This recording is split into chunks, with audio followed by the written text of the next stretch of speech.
I'm Neil, and welcome to Dreaming of Chess Mastery, my YouTube channel that examines the world of adult chess improvement. This week I'm going to finish off my series on the 3 temptations of the adult chess improver, a sort of re-adaptation of the 3 temptations of Christ. And I don't know where you sit on the truth scale of the Bible, whether you're at one end where it is the literal word of God, or you're at the sort of Richard Dawkins, no it isn't, none of this happened, but it's a fantastic work of literature. It doesn't matter where you sit on that scale. I think so much of the Bible, and certainly the 3 temptations of Christ, are wonderful metaphors for how we are living, ways of, I suppose, examining problems that we face. And the 3rd temptation certainly rings ever true today. For those of you not familiar with it, I'm not really that familiar with it, but a few weeks ago when I did a little bit of research, I think I'm right in saying that the 3rd temptation is more or less the devil offering Jesus the opportunity to be Lord of this world. Of course, Lord of this world with a little sidebar, a sort of deal, as it were. And in our internet age, boy, is that oh so familiar, because you can't go anywhere on the internet, YouTube or your Google searches, without coming across some marketer offering you a cunning and very well thought out Faustian bargain. And internet marketing, well, it's insidious, and of course the chess world hasn't escaped it. It can't. And there's little bits of it that do get my goat. I mean, when people are offering you a digital product and then they give you the chance to sign up for their waiting list because the places are limited. Well, no, they're not. It's a digital product. That's the whole point of it. There is an infinite supply. Now that does get on my nerves. But what would be the sort of equivalent of this temptation of Christ that we are being offered to be Lord of the world, so to speak? And as adult improvers, no one is offering us the chance to be Lord of the chess world, whether it's I can turn you into Magnus Carlsen, or I can make you president of FIDE. No, this is not what is on offer. But I think there is something that is a sort of proxy. We are being offered the chance to be Lord of our chess world. And the way to be the sort of top dog is to have within your circle the highest rating. Certainly when I was a kid, growing up, the local chess club, and later when I was at university, the sort of hierarchy, the pecking order, was obviously rating driven. And there's no denying that ratings are at least some sort of measure of playing strength, and consequently some sort of measure of the progress you're making. But I think tucked away inside that offer to improve your rating is a play on your ego. I think that probably isn't a controversial thing to say. And that is what we're being offered by these marketers. Sign up for my course and massive improvement is yours in short order. Then you read the little sort of validations of satisfied customers. I leapt up 400 rating points in only 1 year, and that sort of thing. So I I take objection to all of that, because it is a Faustian bargain, and it's not going to happen. I'm not saying that these people are lying, that their rating didn't improve 400 points in a year. But when you look at the finer details, you realise that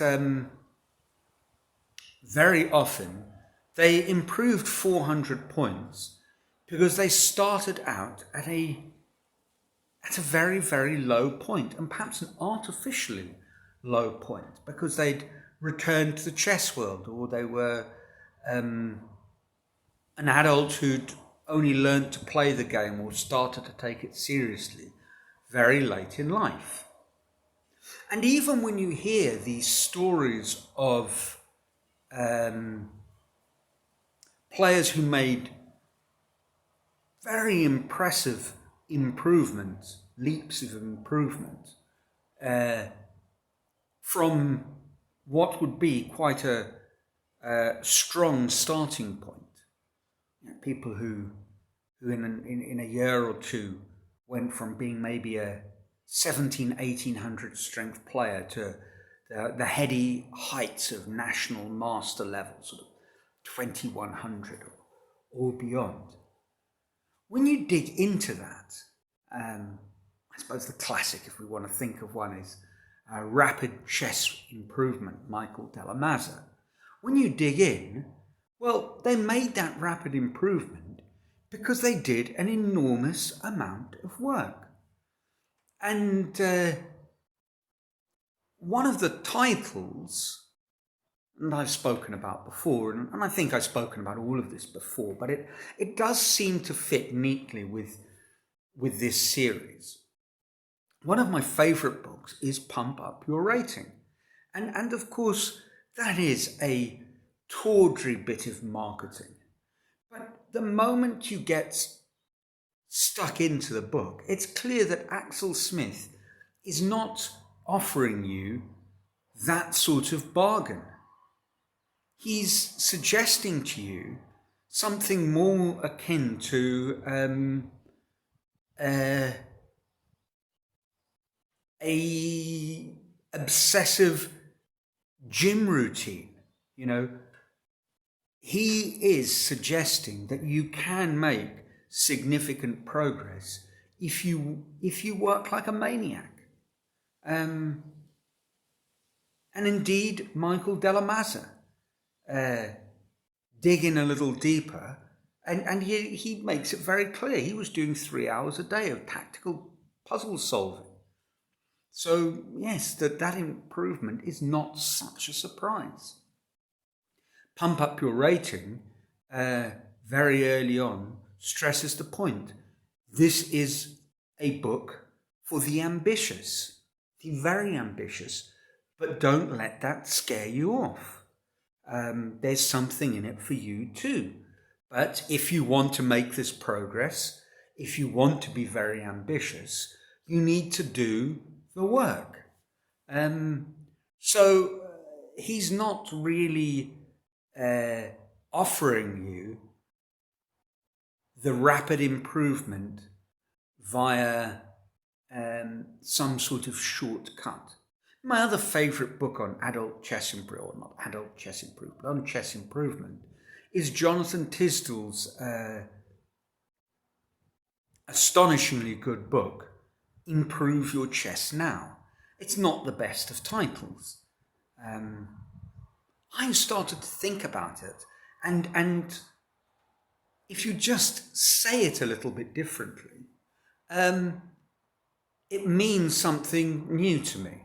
So instead of saying improve your chess now, which speaks of the possible, I say it like this: improve your chess now. A sort of call to arms. It's an imperative. Don't wait. Do it now. What are you hanging about for? There's important work that needs to be done. Read chapter 1. Dig into your chess calculation.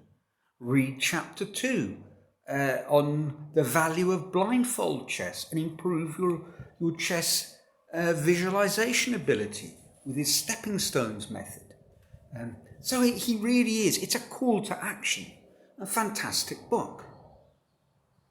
But a lot of what is out there, and they may be fantastic courses. There's a couple that I'm thinking of.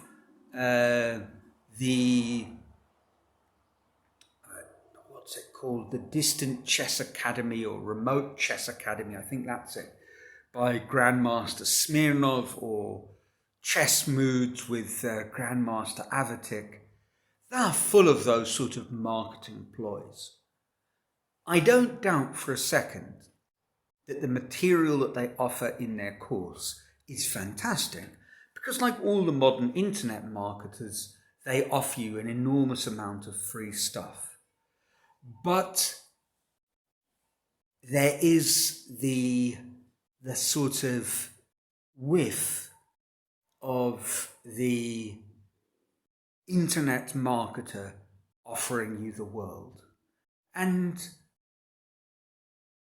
I'm going to give them a free pass. And I suppose I could give the internet marketers a free pass.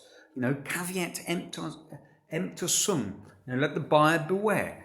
Once we're aware that this is going on, it's up to us. And in my case, consume the free content, and my paid content I get via Chessable, which seems to me to be a little bit more upfront, a little bit less string pulling, a little bit less Mephistophelian, is that the word? Well, you know what I mean, Faustian, in terms of how it's offering your chess improvement.